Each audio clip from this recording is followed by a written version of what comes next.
शुरू करते दोस्तों हमारी आज की amazing news series. Delhi based startup ने तो कमाल करके दिखा दिया है। इन्होंने एक ऐसा इंजन बना दिया है जो कि अब हम हमारे सारे फ्यूचरिस्टिक यूसीएवीज, ड्रोन्स और बताया जा रहा है कि मिसाइलों में तक यूज कर सकते हैं। वाकई में काफी कमाल की टेक्नोलॉजी है।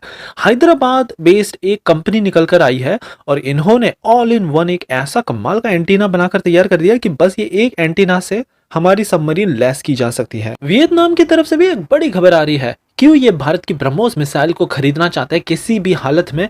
ये अब एक रिपोर्ट पब्लिश हुई है और इसमें बताया गया है और साथ में ये भी डिस्कस किया गया है कि चीन का इस पर क्या रिएक्शन होता है।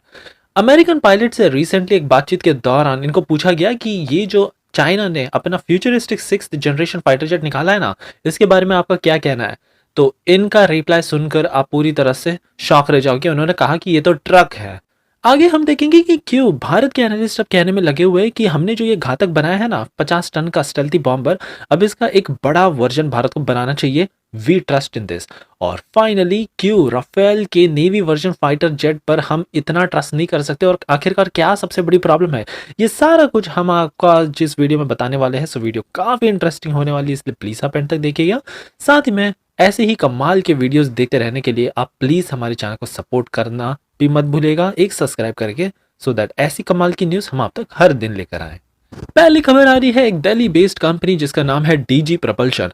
इन्होंने तो एक बहुत ही बड़ा माइलस्टोन अचीव कर लिया है इस नए साल में। 100 केजी का इन्होंने एक 1 किलो न्यूटन का engine test run finally successfully complete कर दिया है और इसी के साथ एक बड़ी अचीवमेंट हमने मार्क कर ली है यूएवी टेक्नोलॉजी में। बताया जा रहा है कि करेंटली यूएवीज की इंजन रिक्वायरमेंट को आपूर्ति के लिए हम बाहर से इंजन मंगाते थे, बट अब ये डीजी प्रपल्शन ने ऐसा इंजन बना डाला कि ये हम न केवल ही यूएवीज में बल्कि हमारे फ्यूचर के एरियल व्हीकल्स, फिर ड्रोन्स, इनफैक्ट अब तो यहाँ पर यह भी कहा गया है कि हम आने वाले समय में क्रूज मिसाइलों में भी इसी तरह के इंजन्स का यूज करने लग जाएंगे।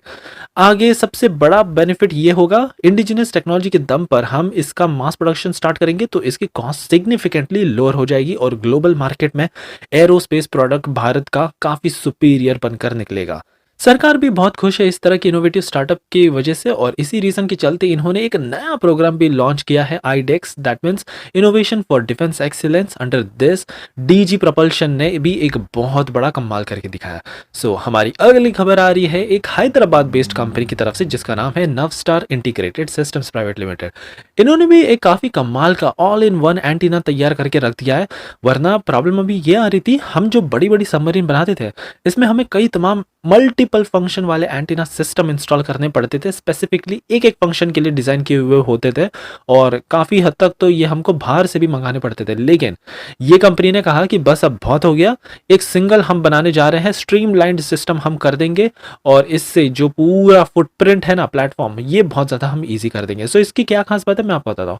सबसे पहले तो इसमें जीपीएस और एस बैंड एंटीना दोनों ही काफी क्रूशियल, जीपीएस पोजीशनिंग, नेविगेशन सब कुछ एक में ही मिल जाता है। जीपीएस सिग्नल अगर वीक भी होना तो भी ये बहुत ज्यादा स्ट्रॉन्ग एंटीना है, पकड़ लेगा सिग्नल। आगे यहाँ पर यूएचएफ सैटकॉम एंटीना का भी फीचर दिया गया, that means ultra high frequency band वाले जो भी वाइटल कांटेक्ट मेंटेन करने रहते हैं with command centres during missions, ये पूरी तरह से हम सीमलेसली इंश्योर कर सके। फिर इसमें यूएचएफ एक टैकॉम एंटीना भी दिया गया है जो कि काफी टैक्टिकल कम्युनिकेशंस को भी सपोर्ट करता है विद ड्यूल फंक्शन एंटीना। और एक और कमाल की बात, इसकी पूरी परफॉर्मेंस को एनहांस और कवरेज को एनहांस करने के लिए एक फ्रीक्वेंसी बैंड वाला सिस्टम भी डाल दिया गया है।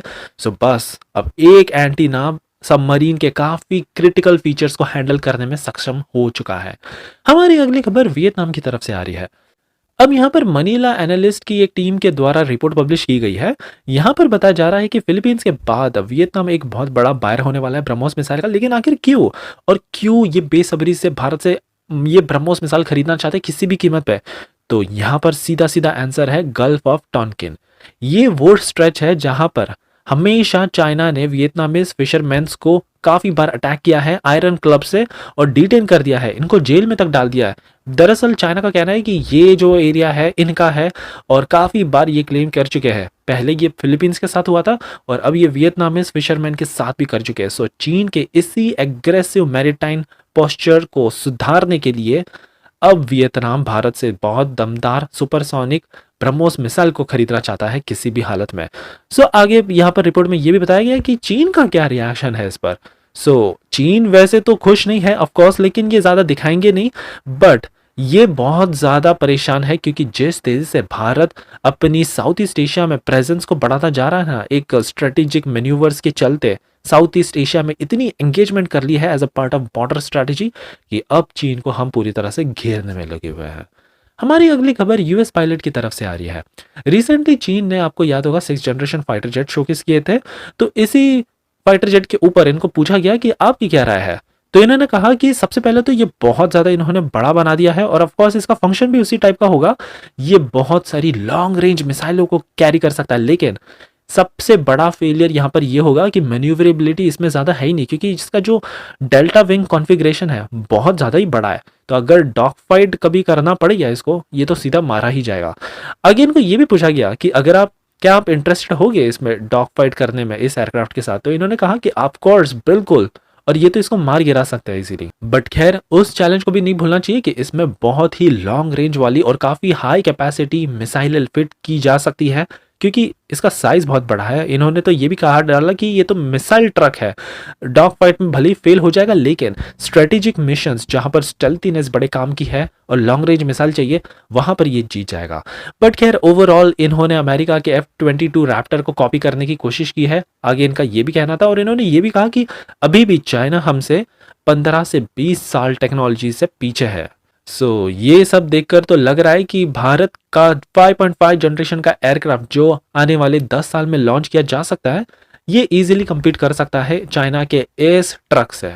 हमारी अगली खबर आ रही है इंडियन एयरफोर्स के एनालिस्ट की टीम की तरफ से। इन्होंने अब एक बहुत बड़ा सजेशन डाल दिया। इन्होंने कहा कि हमारे पास जो घातक 50 टन का ये जो स्टेल्थी बॉम्बर है ना, अनमैन्ड, इसका हमको एक मैन्ड वर्जन बनाना चाहिए, क्योंकि हम इस पर बहुत ट्रस्ट करते हैं। जिस तरह से अमेरिका के पास अपना B-2 स्पिरिट है, B-21 रेडियर है, तो इसी तरह से भारत का भी अपना एक काफ़ी स्टेल्थी कुछ तो बॉम्बर होना चाहिए। और यहाँ पर 130 किलो न्यूटन का इंजन लगाना चाहिए अकॉर्डिंग टू एनालिस्ट टीम। आगे इन्होंने ये भी कहा कि स्ट्रेटेजिक मिशंस के लिए ये बहुत ज़्यादा कमाल का होगा। हमारे पास टेक्नोलॉजी भी है, 5.5 जनरेशन का भी एयरक्राफ्ट हम बना रहे हैं, तो ये कुछ बहुत बड़ा रॉकेट साइंस नहीं होने वाला है। जो छोटा घातक UCAV वर्जन है, उसी को स्केल अप करके हमें काफ़ी दमदार फाइटर जेट बना सकते हैं 5.5 जनरेशन का। वाकई में अगर ये ऐड हो जाए तो इंडियन एयरफोर्स के फोर्स में एक नया चैप्टर जुड़ जाएगा। फाइनली हमारी आखिरी खबर आ रही है फ्रेंच कंपनी डसॉल्ट की तरफ से। यहाँ पर अब इंडियन नेवी में ने भी लगभग मूड बना ही लिया है कि हमें जो नेवी की रिक्वायरमेंट के लिए एयरक्राफ्ट चाहिए, ये हम राफेल M अब खरीदने वाले हैं। बट सबसे बड़ी प्रॉब्लम यह है कि ये एयरक्राफ्ट मैन्युफैक्चरिंग कंपनी राफेल, इसके पास तो बहुत बड़ा पेंडिंग ऑर्डर पड़ा है 228 फाइटर जेट्स का। ऑलरेडी इनको सप्लाई करने हैं टू इजिप्ट, फिर इंडिया, कतार। ऐसे में अगर ये कैपेसिटी नहीं बढ़ाते तो बहुत ज़्यादा डिले आ जाएगा। 2016 में पहली बार भारत ने डिस्कशन किया था, सितंबर में फिर साइन किया था कि हाँ हम राफेल प्रोक्योर करेंगे। बट आते आते अक्टूबर 2019, दैट मीन्स आप कह सकते हो लगभग 2020 ही पकड़ लो, तब जाकर हमको ये मिला। ऐसे में राफेल M प्रोक्योर करने में बहुत बड़ी डिले हो सकती है। इसको टैकल करने के लिए एटलीस्ट इनको 24 एयरक्राफ्ट पर ईयर की कैपेसिटी इंस्टॉल करनी पड़ेगी, जो कि करेंटली इनकी है 16 से 20 की। वैसे इतना चैलेंजिंग नहीं होने वाला है, लेकिन देखने लायक होगा कि क्या डसॉल्ट कंपनी अपने प्रोडक्शन को बढ़ाती है और क्या इंडियन नेवी डिसाइड करती है फाइनली राफेल M खरीदने का। ये तो आने वाला वक्त ही बताएगा। ये थी हमारी आज की धमाकेदार न्यूज़ सीरीज। आई होप कि आपको आज की ये सीरीज पसंद आई हो, और एज यूजुअल प्लीज एक लाइक करना मत भूलिएगा, आपका ऐसा ही कमाल का सपोर्ट दिखाते रहने के लिए।